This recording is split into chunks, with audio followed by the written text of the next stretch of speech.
इस कार्यक्रम के पुण्यार्चक हैं श्रीमान रमेश काला जी, श्रीमती गुणमाला काला, श्रीमान अभिषेक काला, श्रीमती ऋषिका काला, श्रीमान आशीष काला, श्रीमती स्वाति काला, अरहम काला, आहान काला, अनिष्का काला, हैदराबाद, तेलंगाना। श्रीमती ललिता जैन, धर्मपत्नी श्री धर्मेंद्र कुमार जैन, पुत्री दिव्या जैन, नैन्सी जैन, शिवानी जैन, पुत्र वरुण जैन एवं समस्त उन्नेरिया परिवार, राजा खेड़ा वाले, निवास बाड़मेर, राजस्थान। फ्रेश का industries, Nawa city, Rajasthan. Office, west gate, Kuchaman city, Rajasthan. MD lion, Richa Ashish Jain. माताजी श्रीमती कोमल जैन, भाई दिव्या अर्पित जैन, पुत्री एवं पुत्र चैरिल अयंक जैन, कुचामन सिटी, राजस्थान। माता श्री सुशीलाबाई जैन, ललितपुर वाले, श्रीमती मीना अनिल कुमार जैन, VSR, श्री विद्यासागर रोडवेज, नागपुर। पुत्री एवं दामाद श्रीमती सोनिया, श्री आदेश कुमार जी, पौत्र रेहान, मास्टर युवान जैन, सिंगापुर। श्रीमती स्वाति पीयूष जैन, मास्टर दर्श जैन, मास्टर गर्व जैन, BSR, श्री विद्यासागर रोडवेज परिवार, नागपुर। सौभाग्यवती किरण कमल कुमार जैन, दिल्ली। सौभाग्यवती शिमला राजेंद्र कुमार जी, घनसौर। सौभाग्यवती Mukta Ajay Jain, dream soapy, BSR, Shri Vidyasagar roadways, Nagpur. धर्मपत्नी स्वर्गीय श्रीमती अलका जैन की स्मृति में श्री नवीन कुमार जैन, पुत्र एवं पुत्रवधू गौरव जैन, शिप्रा जैन, पुत्री एवं दामाद पूजा जैन, शशांक जैन, दोहेत्र पर्व जैन, दोहेत्री Varnika Jain, firm Bhogendra supplies company, Ambala road, Saharanpur. Shri Suresh Chand Jain, Shrimati Rajni Jain, Shri Saurabh Jain, Shrimati Nidhi Jain, Mumbai. Sanidhya एवं Naysha Jain, Pahadia, Mumbai. Shri Praveen Jain, Shrimati Shilpi Jain, Jivesh Rushil Jain, Patni, Delhi. SSJ finance and securities private limited, member NSE, BSE, MCX, CDSL, head office first floor, merchant chamber, 41 new marine lines, Mumbai 400020, Maharashtra. www.ssjfinance.com। MMF infotech technologies private limited, Shrimati Vimla Devi, Mukesh Chandanwala, Vijay, Mamta, Sanjay, Jyoti, Hitesh, Ritika, Priyansh, Kamini, Lavina, Pranjal, Deepika, Abhi, Pranay, Deepanshu, घृति Pataudi.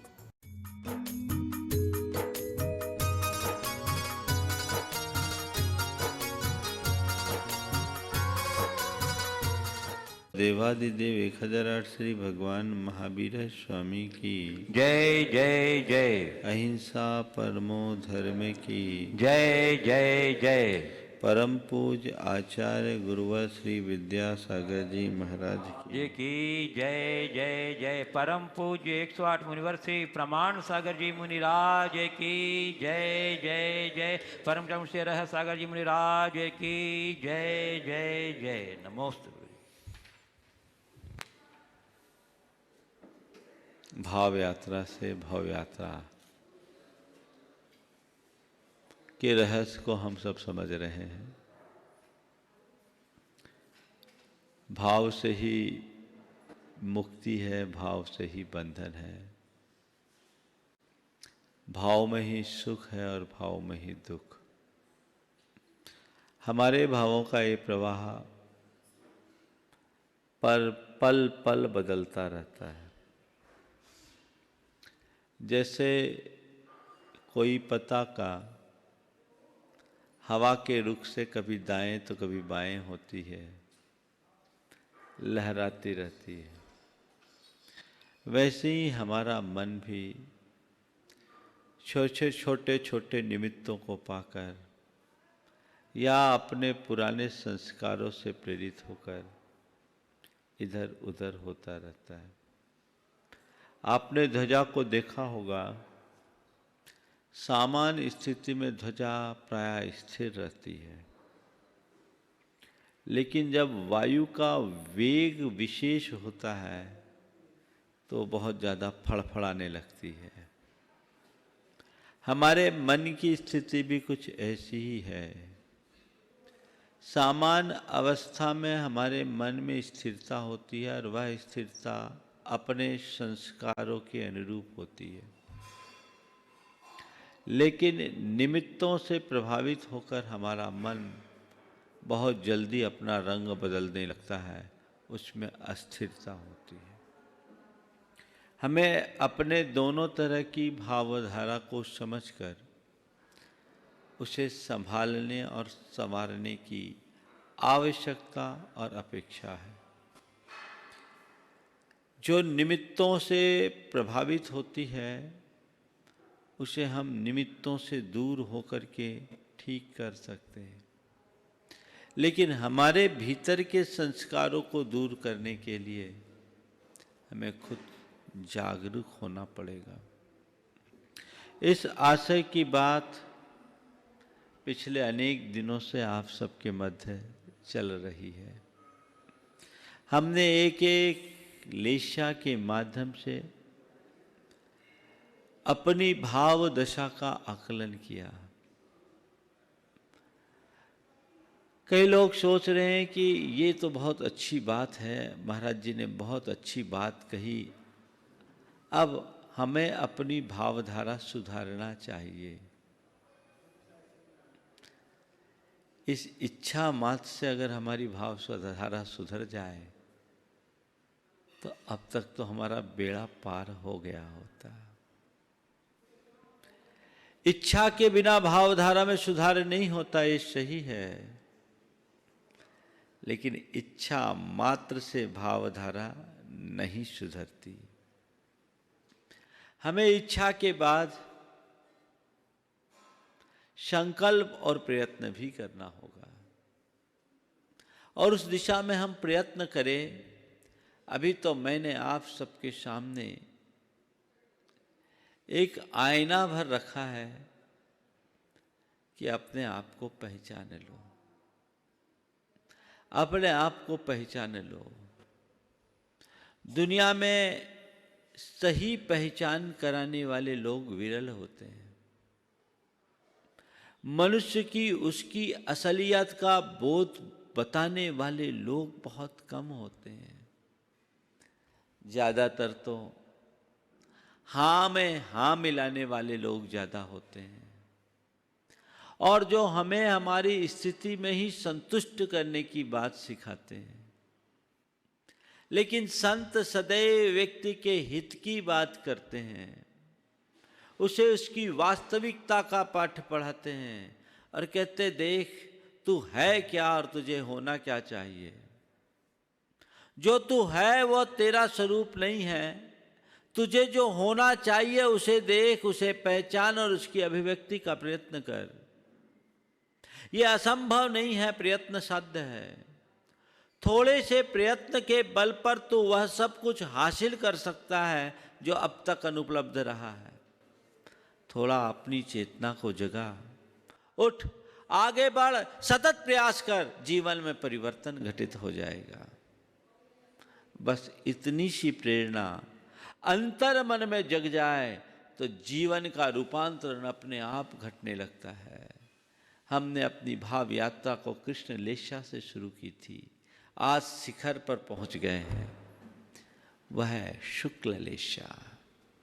शुक्ल एकदम सफेद, स्वच्छ, उज्जवल, निर्मल, परिणामों की परम निर्मलता का नाम शुक्ल लेशा है। ये कब? जब हमारी भाव विशुद्धि परम हो। इसके लक्षण बताएं। क्वचित कदाचित व्यक्ति में ऐसा होता है, कुछ लोगों में ऐसी भावों का बाहुल्य होता है और कुछ लोगों में कभी कभार आता है। जो कभी कभार आता है उसे हमें स्थायी बनाना है, और जो स्थायी बना है उसे कभी कभार वाला लाना है। हम बात करते हैं शुक्ल लेशा के लक्षण की। न विकुनई पक्षवायम न विनिदानम,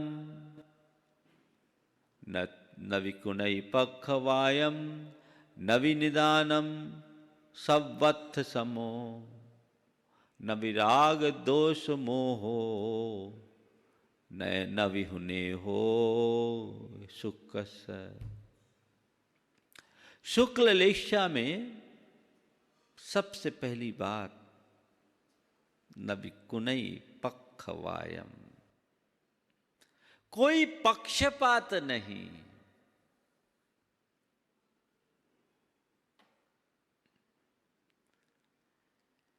ज्यादातर लोग पक्षपाती होते हैं और ये पक्षपात कराता कौन है? अहंकार और आसक्ति।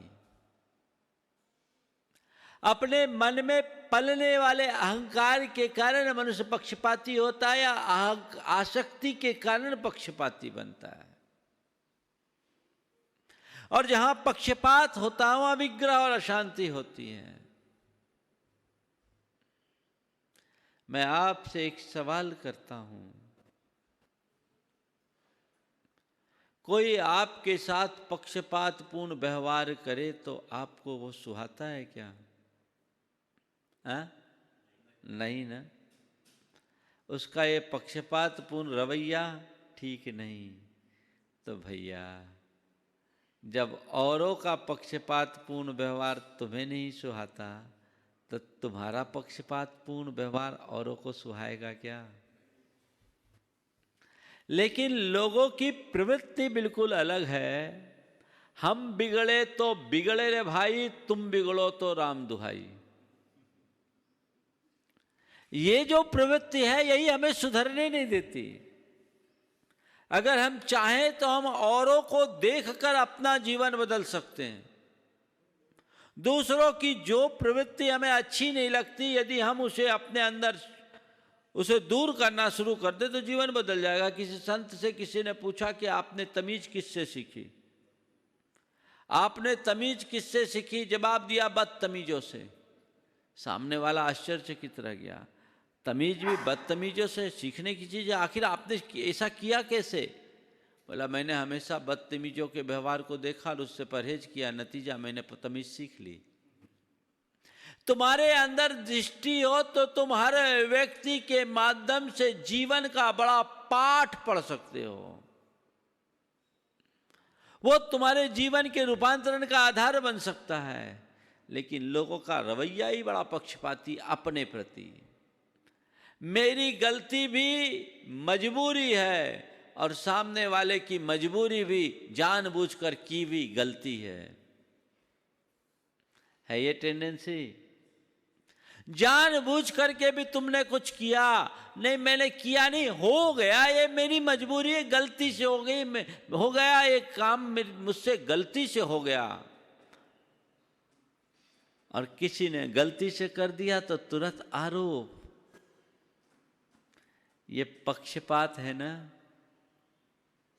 कई रूपों में होता है।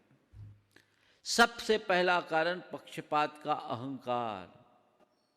अहंकार मनुष्य को अपनी कमी को स्वीकारने नहीं देता, अपने दोषों और दुर्बलताओं को स्वीकारने नहीं देता, और फिर उसके पक्ष में वो तर्क प्रकट करना शुरू करता है। नतीजा मनुष्य का अपूर्ण व्यक्तित्व अपूर्ण और अधूरा ही रह जाता है, और वो अपने अपूर्ण और अधूरे व्यक्तित्व को ही पूर्ण मानने का बहम पाल लेता है। जो शुक्ल लेशा की भूमिका में है वो निरहंकारी होता है, और जब निरहंकारी है तो उसके मन में फिर पक्षपात किसका? वो उससे मुक्त हो गया। नविकुणई पक्षपायम, किसी प्रकार का पक्षपात उसके मन में नहीं होता। सवत्थ है समो, समो या सव्वेषु, सब में समदृष्टि।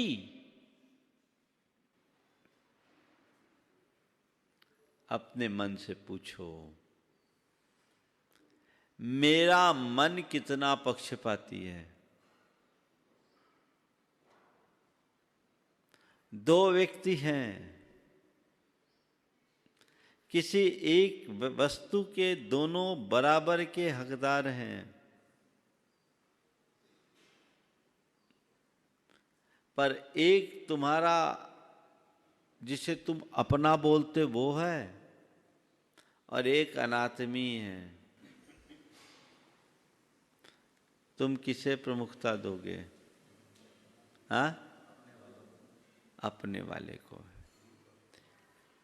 इसे मैं पक्षपात नहीं कहूंगा, क्योंकि दोनों बराबर के हकदार थे। ऑप्शन एक को था, चलेगा। लेकिन दूसरा जो अनाथमी है वो उससे विशेष अर्हता रखता है, उसको गौण कर दो और दूसरे को प्रमुखता दे दो, ये क्या कहलाएगा? पक्षपात। आज सारे संसार में ऐसा ही पक्षपात बहुत बहुलता से चल रहा है। ये छोटे लोगों की पहचान है। मैं ऐसे लोगों को जानता हूं जो पूरी तरह से पक्षपात मुक्त जीवन जीते हैं। मेरे एक शिक्षक थे, हम लोगों को पढ़ाते थे, उनका बेटा मेरे साथ पढ़ता था। उनने अपने बेटे को अगर 3 मार्क्स ज्यादा दे दिया होता तो मेरिट में आ गया होता, लेकिन उन्होंने ऐसा नहीं किया। जितने मार्क्स थे उतने ही दिए। उनके हाथ में था, वो चाहे तो 3 मार्क कोई बड़ी चीज नहीं है। एक पेपर 75 मार्क्स का आता था उस समय, उसमें से 3 नंबर बढ़ाना उनके लिए तो बहुत साधारण सी बात थी। उन्होंने ऐसा नहीं किया। उनके मित्रों ने उनसे कहा कि तुम्हारे थोड़ी सी कृपणता से तुम्हारे बेटे का कैरियर प्रभावित हो गया। उनने उलट करके कहा, मेरी थोड़ी सी समझदारी से मेरे बेटे का कैरियर बन गया। मैं चाहता तो 3 नंबर दे सकता था, लेकिन ऐसा करने से जिन्होंने मेहनत की उससे उनके प्रति अन्याय होता और मेरा बेटा फिर मेहनत करने की लगन भूल जाता। अगर उसे आगे बढ़ाना है तो मुझे उसके प्रति न्यायपूर्ण व्यवहार करना होगा। बहुत कम लोग ऐसा सोचते हैं। पक्षपात से बचो। आसक्ति होगी तो पक्षपाती बनोगे, अहंकार होगा तो पक्षपाती बनोगे। देखो कैसा दृष्टिकोण होता है। पिता पुत्र दोनों ड्राइंग रूम में बैठे बात कर रहे थे। अचानक रसोई से किसी कांच की सामग्री गिरने की जोरदार आवाज आई। पिता ने कहा, बेटे देख किससे गिरा, मम्मी से गिरा या बहू से? मम्मी से गिरा या बहू से? बेटे ने बैठे बैठे बता दिया, मम्मी से गिरा। बेटे ने बैठे बैठे बता दिया कि मम्मी से गिरा होगा। पिता ने कहा, तू गया नहीं, यहीं से बता दिया, तुझे अवधि ज्ञान हो गया क्या? बोले हाँ पापा। अगर बहू के हाथ से गिरा होता ना तो अभी मम्मी बिफर पड़ी होती। बहू के हाथ से गिरा होता तो मम्मी बिफर पड़ी होती, वो इतना बर्दाश्त नहीं कर पाती। ये पक्षपातपूर्ण दृष्टिकोण है। लेकिन निष्पक्ष प्रवृत्ति के लोग, मैं एक ऐसे व्यक्ति को जानता हूं, उनने आकर के खुद ने घटना सुनाई। उनका बेटा 17 साल का बेटा कुछ कुसंगति का शिकार हो गया और शराब पीकर एक लड़की को कुछ गालियां दे दिया अपने दोस्तों के साथ। लड़के के भाई ने उनके नाम पर FIR कर दी और उसका गिरफ्तारी वारंट लेकर के पुलिस घर पहुंची। 17 साल का था, नाबालिग था, लेकिन केस तो बनता ही था। पिता अपने घर पुलिस को आया देखकर एकदम भौचक रह गया कि आखिर मेरे घर में पुलिस क्या हो, कैसे आई। उसने पुलिस को बिठाया, बातचीत की, बोला क्या बात है। बोले आपके बेटे ने ऐसा ऐसा कृत्य किया है। मेरे बेटे ने किया है? ठहरिए। वो अंदर गया, 20,000 रुपये निकाला और पुलिस को पकड़ाया।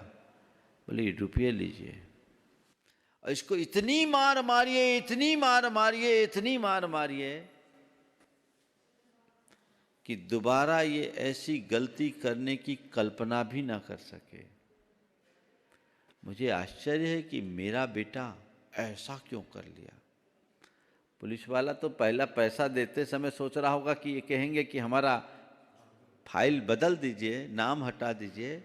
पुलिस वाले ने कहा ये तो आश्चर्य है, आप उल्टा बोल रहे। बोले हाँ,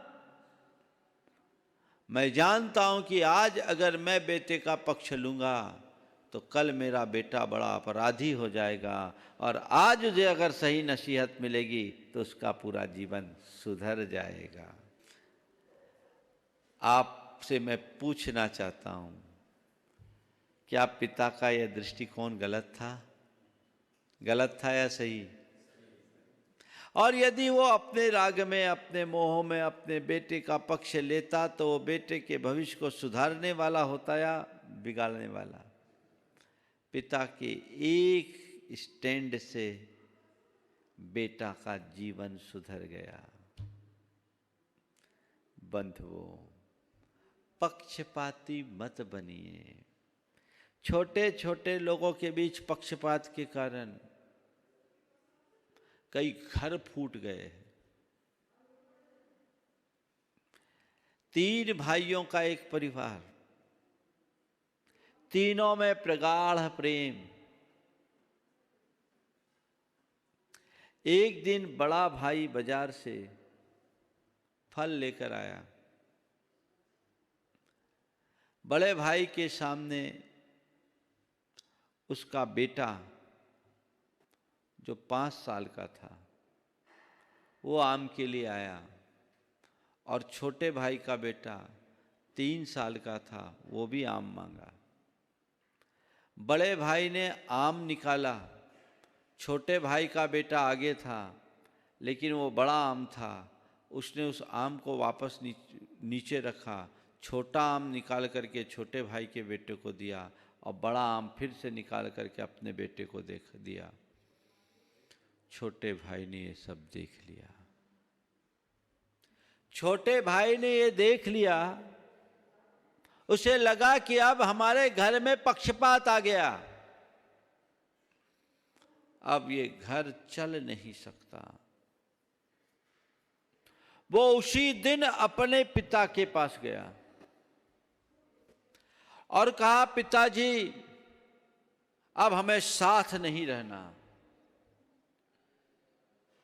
अलग होना, और आज ही अलग होना, वो भी मेरी शर्तों पर। पिता ने कहा, बेटा तो बड़ा सुशील, शांत, आज तक कभी इस तरह की प्रतिक्रिया नहीं किया, आज तुझे हो क्या गया? मैं कुछ नहीं सुनूंगा, आज ही अलग होना है, और वो भी मेरी शर्तों पर। भाइयों ने कहा, अलग होने की क्या जरूरत है, तुझे जो लेना है ले ले, सब कुछ है, तुझे कोई रोक टोक थोड़ी है। भाइयों ने भी अपनी ओर से कहा, बोले मैं ये सब कुछ नहीं सुनूंगा, आज अलग होना है सो होना ही है। तो अड़ गया। तो पिताजी क्या कहते हैं? बोले ठीक है भाई, तुझे जो करना है तू बता दे, तू जैसा बोलेगा वैसा मैं कर दूंगा। उसने कहा, पिताजी अपनी जो भी संपत्ति है उसका असेसमेंट कीजिए, और असेसमेंट करने के बाद उसका 40% बड़े भैया को दे दीजिए। जितनी संपत्ति हमारी है उसका असेसमेंट कीजिए और वो 40% बड़े भैया को दीजिए, क्योंकि बड़े भैया बहुत पहले से इस काम में लगे हैं। ठीक है।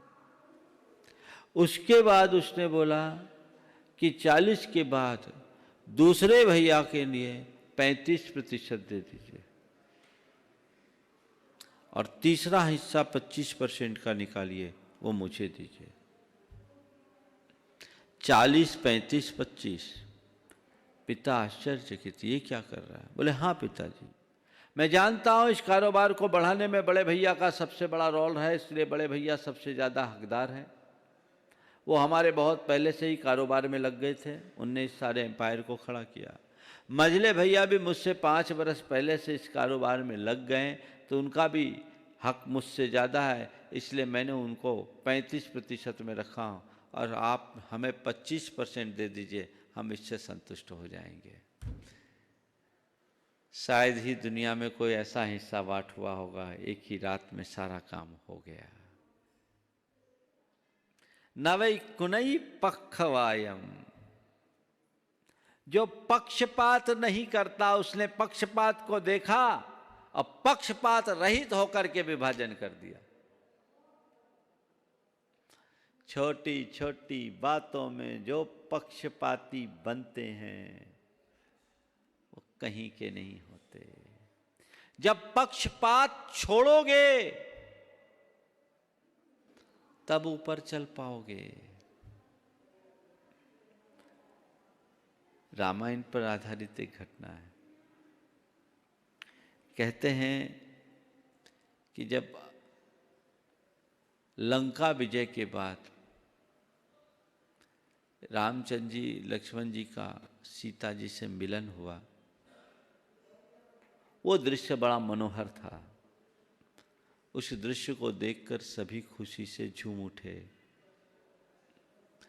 और वहाँ उस खुशी में मनुष्यों के साथ पशु पक्षी भी सम्मिलित हुए।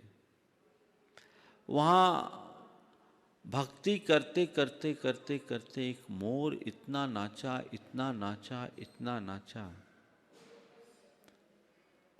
कि उसके पंख झड़ गए। रामचंद्र जी ने प्रेम से उस मोर को उठाया और उसकी पीठ सहलाने लगे। ये बात अन्य पक्षियों को नागवार गुजरी। उन्होंने लक्ष्मण जी से शिकायत की कि भक्ति हम सबने समान की, पर कृपा केवल एक पर। भक्ति हम सब ने समान की, पर कृपा केवल एक पर। आखिर ये पक्षपात, और वो भी प्रभु द्वारा। लक्ष्मण जी ने जो बात कही वो आज के संदर्भ में बहुत उपयोगी है। उन्होंने कहा ये बात सत्य है कि तुम सब ने भक्ति की, तुम सब ने भक्ति की, पर तुम में से किसी ने अपना पक्ष नहीं छोड़ा। अकेला मोर है जिसने अपना पक्ष यानी पंख छोड़ दिया। प्रभु कृपा का पात्र वही होता है जो अपना पक्ष छोड़ देता है। बस मैं आपसे कहता हूँ, सच्चे आध्यात्मिक आनंद का अनुभव केवल वो ही करते हैं जो अपने अहंकार के पक्ष का पात कर देते हैं, पक्षपात छोड़ देते हैं। नवि कुनई पक्षवायम नवीन निदानम, जो निदान नहीं यानी भावी भोगों की आकांक्षा नहीं, जिसके मन में भविष्य की ज्यादा चिंता नहीं, भविष्य की ज्यादा योजनाएं नहीं, वर्तमान में जीता और आनंदित रहता। कुछ लोगों को कल की बड़ी चिंता है, बड़े परेशान, भोगों की प्रगाढ़ लालसा में 24 घंटे उलझे रहते हैं। ये विखंडित और व्यग्र चित्त का उदाहरण है। शुक्ल लेशा, कोई मतलब नहीं, कोई पक्षपात नहीं और कोई भावी भोगों की आकांक्षा नहीं। सबवेषु समो, सब में सम।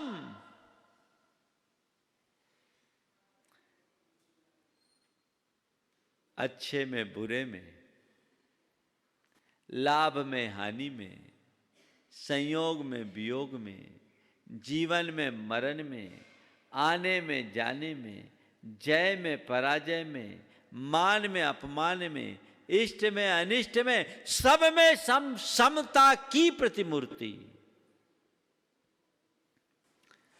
तुम्हारी जितनी समता की भावना बढ़ेगी, समझना तुम्हारे जीवन में उतनी ही शुक्ल लेशा की बहुलता है, और उसमें ही जीवन का आनंद है। दोनों तरह के लोग दुनिया में दिखते हैं। आपने देखा होगा, आपके भी संपर्क में ऐसे व्यक्ति होंगे जो हर पल समता में रहते हैं, उन्हें ज़्यादा फर्क नहीं पड़ता, उनके जीवन में सहजता और सरलता बनी रहती है। समझना वो व्यक्ति शुक्ल लेशा की प्रधानता वाला है। और बहुत से लोग ऐसे होते हैं जो बात बात में विचलित होते हैं, प्रतिक्रियाएं देते हैं, और प्रतिक्रियाएं भी बड़ी तीखी। तो समझ लेना वे सब अशुभ लेशा के परिणाम वाले हैं। हमें चाहिए कि मैं अपनी क्षमता को मेंटेन करूं। जिसके हृदय में क्षमता होती है उसका नजरिया सकारात्मक होता है, वो विचलित नहीं होता। घर परिवार में रह करके भी ऐसी क्षमता रखी जा सकती है, रखी जा नहीं सकती, रखने वाले रखते हैं। दो उदाहरण आपको दे रहा हूं। क्षमता कैसे रखी जाती है और समता का मजा क्या है। मेरे संपर्क में एक व्यक्ति जो आज एक उच्च अधिकारी है, बहुत धर्मात्मा, मैं धार्मिक शब्द का प्रयोग नहीं कर रहा हूं, धर्मात्मा, अंदर से धर्म को आत्मसात करने वाला। वो अपनी शारीरिक दुर्बलता के कारण विवाह किया। उसे नहीं लगता था कि मैं मुनि बन करके अपनी चर्या को पाल पाऊंगा, पर उसकी मंशा थी कि मैं एक आदर्श शावक बनूं। विवाह के लिए वो अपने अनुकूल लड़की खोजने की बहुत कोशिश किया, पर उसको उस जैसी विचारों की लड़की नहीं मिली। अंततः उसे अपने परिवार के सामने आत्मसमर्पण करना पड़ा। आप जिससे मेरा विवाह करना चाहो कर लो, जो मेरे भाग्य में होगा देखेंगे। उसको जो लड़की मिली वो उसी के लायक थी, मतलब दूसरा उसको नहीं झेल सकता।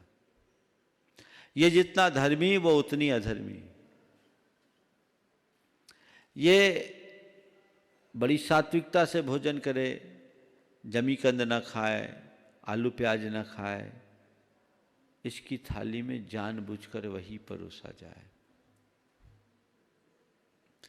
वो आदमी कोई प्रतिक्रिया न करे।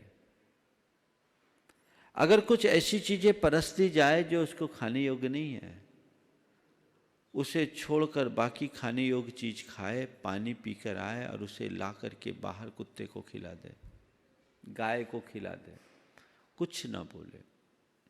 पत्नी अगर किसी तरह की प्रतिक्रियाएं भी करे तो चुपचाप मुस्कुरा कर टाल दे।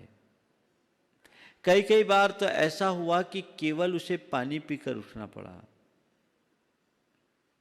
लेकिन पत्नी का मिजाज अभी बदला नहीं था। ये भी पक्का और वो भी पक्की। एक रोज वो मेरे पास बैठा हुआ था, तत्व चर्चा कर रहा था। इसी बीच उसकी धर्म पत्नी दूध पीती बच्ची को गोद में लिए बैठी थी। अचानक बच्ची जाग गई और रोने लगी। रोती हुई बच्ची को, जैसी बच्ची रोई वहीं से उसने आंख दिखाया। नजर से नजर मिल रही थी। मैं जहां एक दालान में बैठा था, सामने एक हॉल था।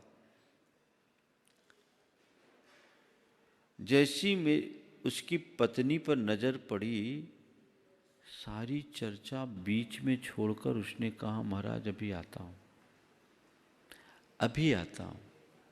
वो गया, बच्ची को गोद में लिया और पत्नी ने जो कड़वे कड़वे वचन सुनाए सुनकर मुझे तरस आ गया कि हे भगवान, कहाँ फंस गया। एक पल को मुझे तरस आ गया कि ये कहाँ फंस गया। बहुत बुरा भला कहा, पर वो चुपचाप बच्ची को पुचकारते रहा। थोड़ी देर हुई, बच्ची चुप हो गई। जब बच्ची चुप हो गई तो उसकी धर्मपत्नी भी ठंडी पड़ गई और करीब 5-7 मिनट के अंतराल के बाद वो बच्ची समेत मेरे पास आया। बच्ची समेत आया। मैं इस पूरे माजरे को देख चुका था। मैंने उससे केवल इतना ही पूछा, भैया क्या कर रहे हो, भैया क्या कर रहे हो। उसने कहा, महाराज निर्जरा कर रहा हूँ, निर्जरा कर रहा हूँ। और उस व्यक्ति ने निर्जरा कर ली। उसके क्षमतापूर्ण व्यवहार के प्रताप से उसकी पत्नी का हृदय बदल गया। आज ये लगभग 27-28 साल पुरानी बात है और आज पति पत्नी दोनों कदम से कदम मिलाकर चल रहे हैं। उसे एक बात कही थी कि महाराज, मैं मुनि बन नहीं पाया, पर मेरी प्रकृति में कुछ तपस्या ही लिखी थी। साधु बन करके तपस्या करता तो आप जैसे तपस्या करता। मेरे घर में मेरी पत्नी आई, लोगों के लिए समस्या है पर मेरे लिए तपस्या है। ऐसी क्षमता मन में आ जाए, जीवन धन्य हो जाए। सबवस समोय सब्बेषु, सब में क्षमता।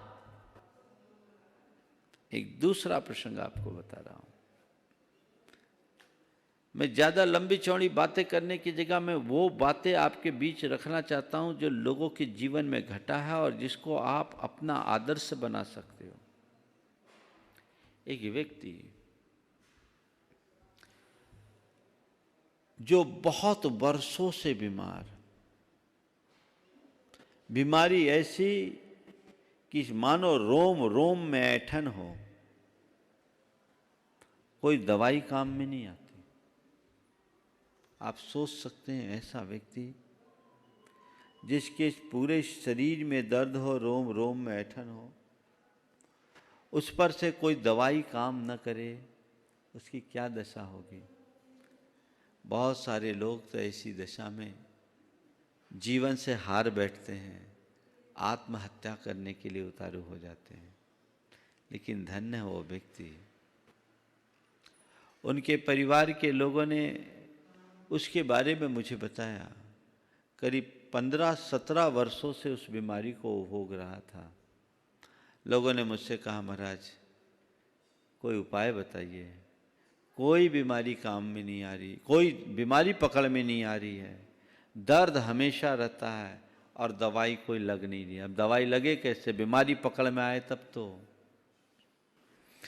मैंने उस व्यक्ति से बात की। मैंने कहा, भैया कैसे हो, तुम्हें इस बात को लेकर अंदर में ज़्यादा पीड़ा तो नहीं है। बोला, महाराज स्वयं किए जो कर्म शुभाशुभ, फल उसका खुद को मिलना पड़ेगा। फल निश्चय ही वे देते हैं।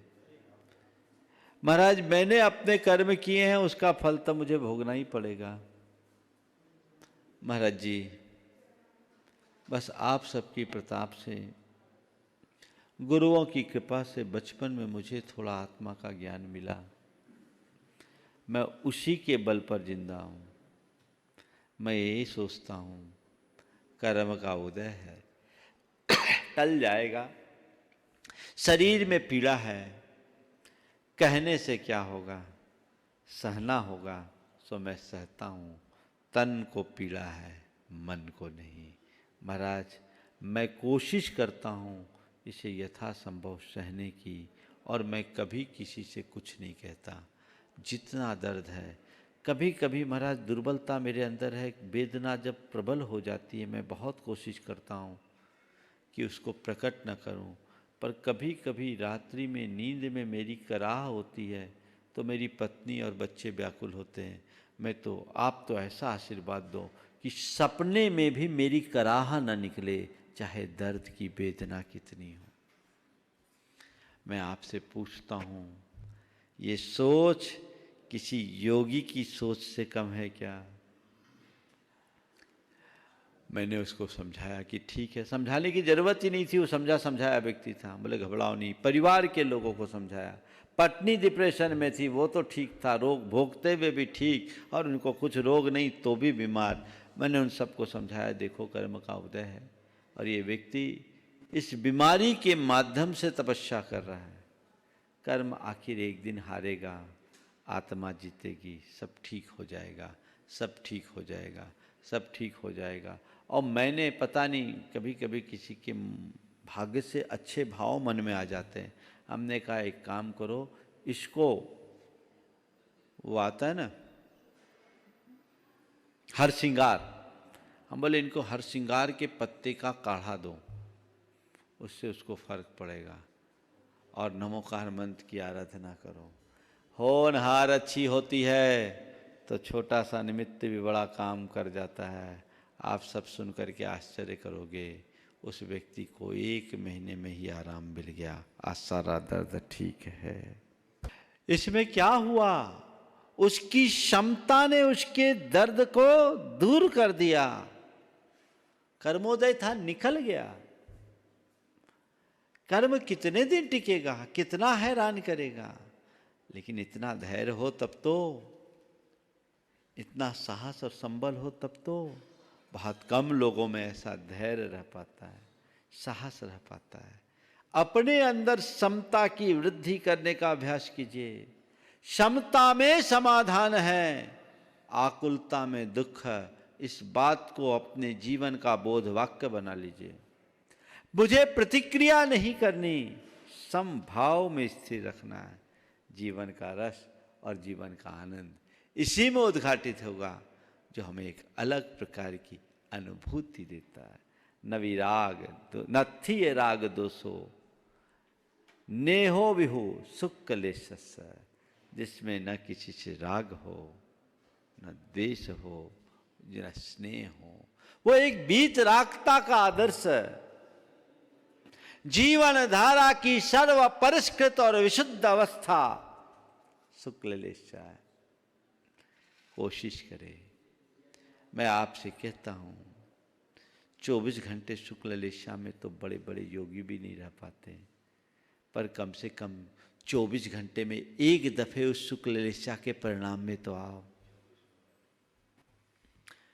24 घंटे में जो 1 घंटा नहीं हो सके, ये 24 मिनट के लिए तो आओ। जितनी देर हम सामायिक आदि की साधना करें, वो परिणाम आ सकता है।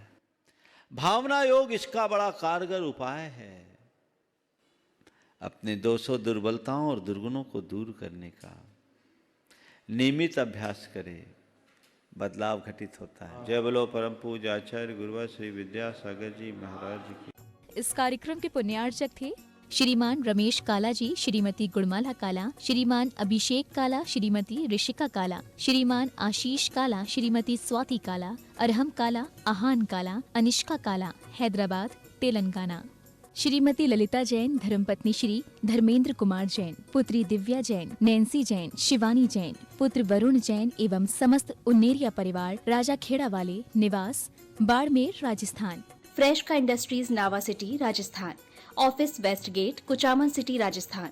MD लायन ऋचा आशीष जैन, माताजी श्रीमती कोमल जैन, भाई दिव्या अर्पित जैन, पुत्री एवं पुत्र चैरिल अयंक जैन, कुचामन सिटी, राजस्थान। माता श्री सुशीलाबाई जैन, ललितपुर वाले, श्रीमती मीना अनिल कुमार जैन, VSR, श्री विद्यासागर रोडवेज, नागपुर। पुत्री एवं दामाद श्रीमती सोनिया, श्री आदेश कुमार जी, पौत्र रेहान, मास्टर युवान जैन, सिंगापुर। श्रीमती स्वाति पीयूष जैन, मास्टर दर्श जैन, मास्टर गर्व जैन, BSR, श्री विद्यासागर रोडवेज परिवार, नागपुर। सौभाग्यवती किरण कमल कुमार जैन, दिल्ली। सौभाग्यवती शिमला राजेंद्र कुमार जी, घनसौर। सौभाग्यवती Mukta Ajay Jain, dream soapy, BSR, Shri Vidyasagar roadways, Nagpur.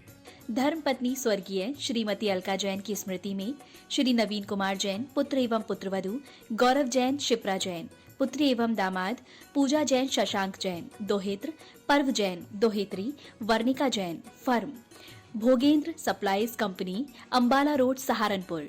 Shri Suresh Chand Jain, Shrimati Rajni Jain, Shri Saurabh Jain, Shrimati Nidhi Jain Mumbai, Sanidhya एवं Naysha Jain Pahadia Mumbai, Shri Praveen Jain, Shrimati Shilpi Jain, Jivesh Rushil Jain Patni Delhi, SSJ finance and securities private limited, member NSE, BSE, MCX CDSL, head office first floor, merchant chamber, 41 new marine lines, Mumbai 400020, Maharashtra, www.ssjfinance.com। MMF infotech technologies private limited, Shrimati Vimla Devi, Mukesh Chandanwala, Vijay, Mamta, Sanjay, Jyoti, Hitesh, Ritika, Priyansh, Kamini, Lavina, Pranjal, Deepika, Abhi, Pranay, Deepanshu, घृति, Pataudi,